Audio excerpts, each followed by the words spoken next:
small child, the first thing that I became aware of that set my mother apart from other mothers was that she sang constantly, morning till night. As I grew older, I became aware of other things. We went on long wandering hikes where she talked to trees, which isn't that unusual, but she gave them very specific names.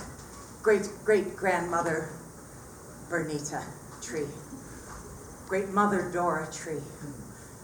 When I went away to summer camp, she drew a protective bubble around me from head to toe, front to back, and despite the disapproving looks of other mothers, she wore tiny miniskirts that showed off her amazing legs.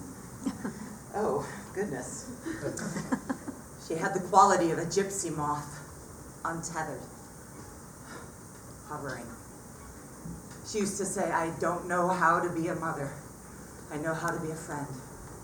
Her own mother died when she was 10. When I was a teenager, my mother's wanderings took on a more dramatic form. She went back to school, she got more degrees, she traveled all over the world alone, and she changed her name. A lot.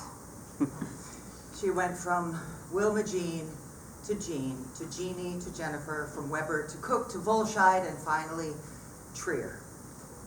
Trier because, as she had studied our ancestry, it had led her back to the 4th century Celtic city of Trier in southern Germany, which was also the site of one of the largest witch hunts in European history.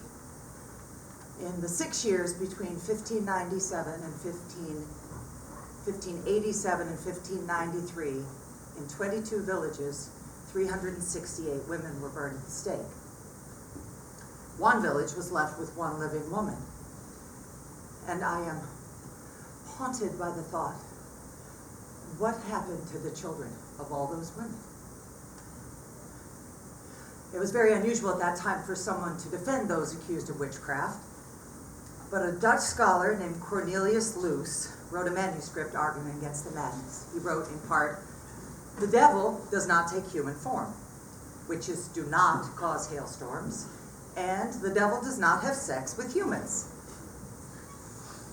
Cornelius was arrested and ultimately recanted, and I don't know what happened to him, but I do know what happened with my mother.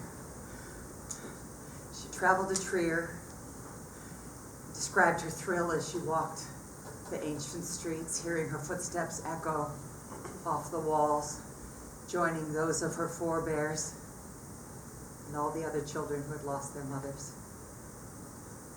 She knew she had found what she had been looking for. She had found her roots.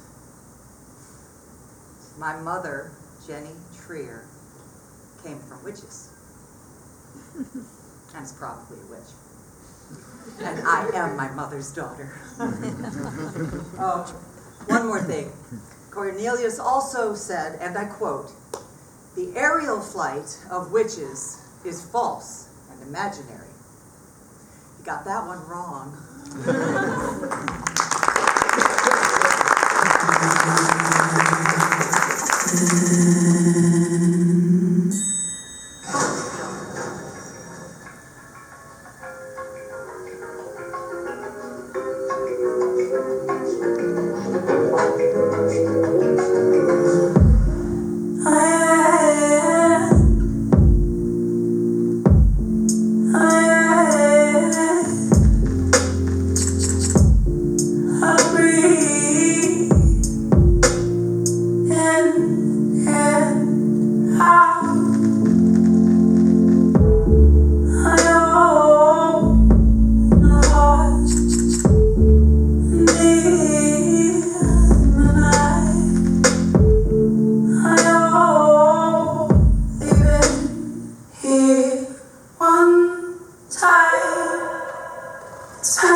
I am skin.